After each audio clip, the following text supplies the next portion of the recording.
Ajami. Habib bin Muhammad al-Ajami al-Basri, seorang Persia yang menetap di Basrah, adalah seorang ahli hadits terkenal yang merawikan hadits-hadits dari Hasan al-Basri, Ibnu Sirin dan tokoh-tokoh terpercaya lainnya. Pertaubatannya dari kehidupan yang ugal-ugalan dan berfoya-foya adalah karena dalil-dalil yang dikemukakan oleh Hasan dengan sedemikian fasihnya.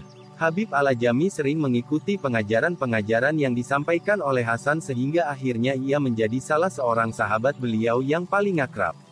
Kisah Habib si orang Parsi. Semula Habib adalah seorang yang kaya raya dan suka membungakan uang. Ia tinggal di kota Basrah, dan setiap hari berkeliling untuk menagih piutang-piutangnya. Jika tidak memperoleh angsuran dari langganannya maka ia akan menuntut uang ganti rugi dari alas sepatunya yang menjadi aus di perjalanan. Dengan seperti inilah Habib menutupi biaya hidupnya sehari-hari. Pada suatu hari Habib pergi ke rumah seorang yang berhutang kepadanya namun yang hendak ditemuinya sedang tak ada di rumah. Maka Habib meminta ganti rugi kepada istri orang tersebut. Suamiku tak ada di rumah, istri orang yang berhutang itu berkata kepadanya, aku tak mempunyai sesuatu pun untuk diberikan kepadamu tetapi kami ada menyembelih seekor domba dan lehernya masih tersisa, jika engkau suka akan kuberikan kepadamu. Bolehlah. Si lintah darat menjawab, ia berpikir bahwa setidaknya ia dapat mengambil leher domba tersebut dan membawanya pulang, masaklah. Aku tak mempunyai roti dan minyak, si wanita menjawab. Baiklah, si lintah darat menjawab, aku akan mengambil minyak dan roti, tapi untuk semua itu engkau harus membayar ganti rugi pula. Lalu ia pun pergi mengambil minyak dan roti. Kemudian si wanita segera memasaknya di dalam belanga. Setelah masak dan hendak dituangkan ke dalam mangkuk, seorang pengemis datang mengetuk pintu. Jika yang kami miliki kami berikan kepadamu, Habib mendamprat si pengemis, engkau tidak akan menjadi kaya, tetapi kami sendiri akan menjadi miskin. Si pengemis yang kecewa memohon kepada si wanita agar ia sudi memberikan sekedar makanan kepadanya. Si wanita segera membuka tutup belanga, ternyata semua isinya telah berubah menjadi darah hitam. Melihat ini, wajahnya menjadi pucat pasi. Segera ia mendapatkan Habib dan menarik lengannya untuk memperlihatkan isi belanga itu kepadanya. Saksikanlah apa yang telah menimpa diri kita karena ribamu yang terkutuk dan hardikanmu kepada si pengemis. Si wanita menangis, apakah yang akan terjadi atas diri kita di atas dunia ini? Apa pula di akhirat nanti? Melihat kejadian ini dada Habib terbakar oleh api penyesalan. Penyesalan yang tidak akan pernah mereda seumur hidupnya. Wahai wanita, aku menyesalkan segala perbuatan yang telah kulakukan. Keesokan harinya Habib berangkat pula untuk menemui orang-orang yang berhutang kepadanya. Kebetulan sekali hari itu adalah hari Jumat dan anak-anak bermain di jalanan. Ketika melihat Habib, mereka berteriak-teriak, lihat, Habib lintah darat sedang menuju ke sini, ayo kita lari, kalau tidak niscaya debu-debu tubuhnya akan menempel di tubuh kita dan kita akan terkutuk pula seperti dia. Seruan-seruan ini sangat melukai hati Habib. Kemudian ia pergi ke gedung pertemuan dan di sana terdengarlah olehnya ucapan-ucapan itu bagaikan menusuk-nusuk jantungnya sehingga akhirnya ia jatuh terkulai.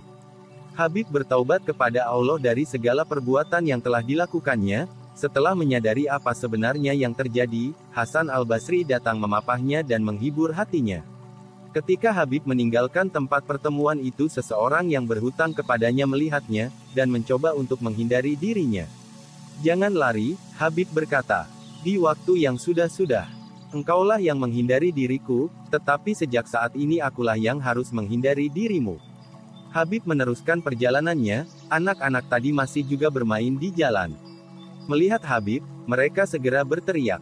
Lihat Habib yang telah bertaubat sedang menuju kemari. Ayolah kita lari. Jika tidak, niscaya debu-debu di tubuh kita akan menempel ke tubuhnya. Sedang kita adalah orang-orang yang telah berdosa kepada Allah. Ya Allah ya Tuhanku, seru Habib. Baru saja aku membuat perdamaian denganmu, dan engkau telah menabuh genderang-genderang di dalam hati manusia untuk diriku dan telah mengumandangkan namaku di dalam keharuman. Kemudian Habib membuat sebuah pengumuman yang berbunyi.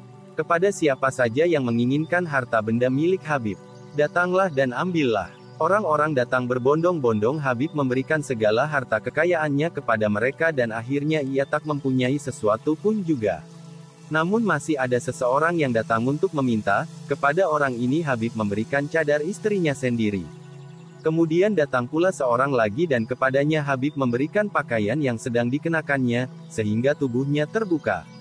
Dan ia lalu pergi menyepi ke sebuah pertapaan di pinggir sungai Efrat, dan di sana ia membaktikan diri untuk beribadah kepada Allah. Siang malam ia belajar di bawah bimbingan Hasan, namun betapapun juga ia tidak dapat menghafal Al-Quran, dan karena itulah ia dijuluki Ajami atau si orang barbar. Waktu berlalu, Habib sudah benar-benar dalam keadaan papa. Tetapi istrinya masih tetap menuntut biaya rumah tangga kepadanya. Maka pergilah Habib meninggalkan rumahnya menuju tempat pertapaan untuk melakukan kebaktiannya kepada Allah, dan apabila malam tiba barulah ia pulang. Di mana sebenarnya engkau bekerja sehingga tak ada sesuatu pun yang engkau bawa pulang? Istrinya mendesak. Aku bekerja pada seseorang yang sangat pemurah, jawab Habib. Sedemikian pemurahnya ia sehingga aku malu meminta sesuatu kepadanya, apabila saatnya nanti pasti ia akan memberi. Karena seperti katanya sendiri, 10 hari sekali aku akan membayar upahmu. Demikianlah setiap hari Habib pergi ke pertapaannya untuk beribadah kepada Allah. Pada waktu sholat zuhur di hari yang ke-10, sebuah pikiran mengusik batinnya, apakah yang akan kubawa pulang malam nanti? Sebuah pikiran mengusik batinnya. Apakah yang akan kubawa pulang malam nanti? Apakah yang harus kukatakan kepada istriku? Lama ia termenung di dalam perenungannya itu. Tanpa sepengetahuannya Allah yang maha besar telah mengutus pesuruh-suruhnya ke rumah Habib. Yang seorang membawakan gandum sepemikulan keledai, yang lain membawa seekor domba yang telah dikuliti, dan yang terakhir membawa minyak, madu, rempah-rempah, dan bumbu-bumbu. Semua itu mereka pikul disertai seorang pemuda gagah yang membawa sebuah kantong berisi 300 dirham perak. Sesampainya di rumah Habib, si pemuda mengetuk pintu. Apakah maksud kalian datang kemari? Tanya istri Habib setelah membukakan pintu. Majikan kami telah menyuruh kami untuk mengantarkan barang-barang ini, pemuda gagah itu menjawab. Sampaikanlah kepada Habib, bila engkau melipat gandakan jerih payahmu maka kami akan melipat gandakan upahmu. Setelah berkata demikian mereka pun berlalu. Setelah matahari terbenam Habib berjalan pulang, ia merasa malu dan sedih. Ketika hampir sampai ke rumah, terciumlah olehnya bau roti dan masakan-masakan. Dengan berlari istrinya datang menyambut, menghapus keringat di wajahnya dan bersikap lembut kepadanya, sesuatu yang tak pernah dilakukannya di waktu yang sudah-sudah. Wahai suamiku, si istri berkata, majikanmu adalah seorang yang sangat baik dan pengasih. Lihatlah segala sesuatu yang telah dikirimkannya kemari melalui seorang pemuda yang gagah dan tampan. Pemuda itu berpesan, bila Habib pulang, katakanlah kepadanya, bila engkau melipat gandakan jerih payahmu maka kami akan melipat gandakan upahmu. Habib terheran-heran. Sungguh menakjubkan. Baru 10 hari aku bekerja, sudah sedemikian banyak imbalan yang dilimpahkannya kepadaku, apa pulakah yang akan dilimpahkannya nanti? Sejak saat itu Habib memalingkan wajahnya dari segala urusan dunia dan membaktikan dirinya untuk Allah semata-mata. Gimana tanggapan Anda tentang kisah ini? Oh ya, jangan lupa subscribe dan ketuk loncengnya agar bisa mengikuti kisah-kisah yang baru diupload. Mudah-mudahan bisa menghidupkan hati yang mati dan menumbuh suburkan semangat untuk ibadah. Amin ya Allah.